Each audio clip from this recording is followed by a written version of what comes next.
క్రీస్తునాథుని యందు ప్రియ సహోదరి సహోదరులారా, ఈరోజు మనము పునీత జాన్ క్లైమకస్ వీరిని మనం కొనియాడుతూ ఉన్నాం. వీరు తపస్వి, మఠాధిపతి. క్రీస్తు శకము 525 నుంచి 605 వరకు. జాన్ గారు పుట్టుకతోనే సిరియా దేశస్థులు.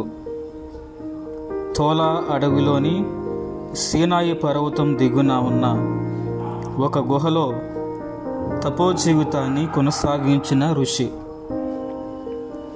ఒకవైపు తపస్సు అనబడే అఖండ దైవ ప్రార్థన చేస్తూనే మరోవైపు పునీతుల జీవితాల్ని అధ్యయనం చేసినవారు. వారు గొప్ప పండితులు. వీరు చాలా కాలం తపస్సు చేసిన మంచి విద్యావేత్త.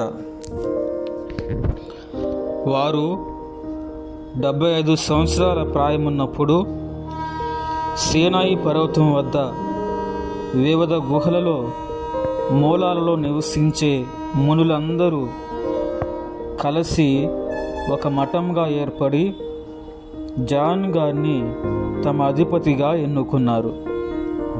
ఈ విధముగా చెల్లా చెదురుగా అక్కడక్కడ అడవుల్లో, కొండ గుహల్లో ఋషులందరినీ ఏకము చేసి వారు తరపున మఠాధిపతిగా జాన్ గారు నేర్పుతో పాలన చేశారు. రోమ్ నగరంలో అప్పటి జగద్గురువులు పునీత గ్రెగరీ ది గ్రేట్ ఈ జాన్ గారి జ్ఞానాన్ని, పవిత్ర జీవితాన్ని గురించి తెలుసుకుని సీనాయి పర్వతం దర్శనానికై వచ్చి యాత్రికుల నివాసం కోసము మరియు ఒక ఆసుపత్రి నిర్మాణం కోసము కొంత ధనాన్ని పంపారు.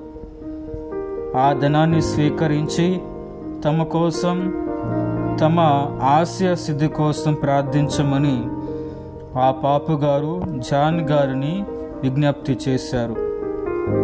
సీనాయి మఠాధిపతిగా 4 సంవత్సరాలు సేవలందించిన తర్వాత జాన్ గారు పూర్వం తాను కొనసాగించిన ఎడతెరపు లేని ప్రార్థన మరియు తపో జీవితాన్ని సాగిస్తూ మంచి మరణం పొందేందుకు సిద్ధపడాలనే ఉద్దేశంతో తమ మఠాధిపతి పదవికి రాజీనామా చేశారు.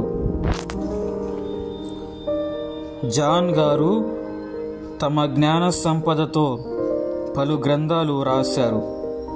వాటిలో పరిపూర్ణత యొక్క పరాకాష్ఠ అనే పుస్తకం గొప్పది. ఇదే వారి స్వర్గానికి నిచ్చెనగా వ్యవహరింపబడింది.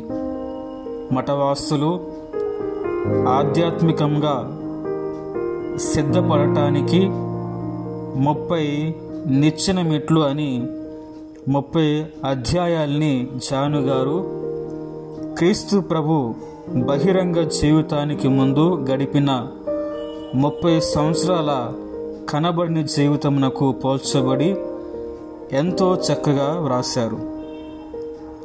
కడపడి మెట్లలో దేవునిపై నమ్మకం, దాన ధర్మముతో విశ్వాసపూరిత జీవితం ద్వారా మహిమ కిరీటాన్ని పొందటం గురించి చక్కగా రాశారు. కథోలిక తపోనిష్టకు సంబంధించిన ఈ వ్యాసాలు యావత్ శ్రీసభలో ప్రసిద్ధిగాంచాయి. అనేక భాషల్లోనికి ఈ ఆధ్యాత్మిక వ్యాసాలు తర్జుమా చేయబడి ప్రార్థనాపరులకు ఉత్తేజాన్ని ఇచ్చాయి. వీరి రచనలన్నీ ఋషులు, సన్యాసుల కోసం వ్రాయబడిన గొప్ప విశ్వాస సూచనలు. జాన్ గారు ఒక అద్భుతాల వ్యక్తి, ఆత్మల రక్షించు కాపరి. పవిత్ర సీనాయి పర్వత సందర్శనతో పాటు జాన్ గారిని దర్శించుకోవడానికి అనేక మంది యాత్రికులు విరివిరిగా తరలి వచ్చేవారు. వీరు తమ 80వ ఏట క్రీస్తు శకము 605లో క్రీస్తునందు కన్నుమూశారు. ధ్యానాంశం: నీవు ప్రార్థనలు చేసేటప్పుడు గొప్ప పదాల కోసం అన్వేషించవద్దు. చిన్న బిడ్డల వలె పలికే వచ్చి రాని ముద్దు మాటలే స్వర్గంలోని తండ్రికి ఎంతో అంగీకారంగా ఉంటాయి. పునీత జాన్ క్లైమకస్ గారా మా కొరకు, మా కుటుంబాల కొరకు ప్రార్థించండి.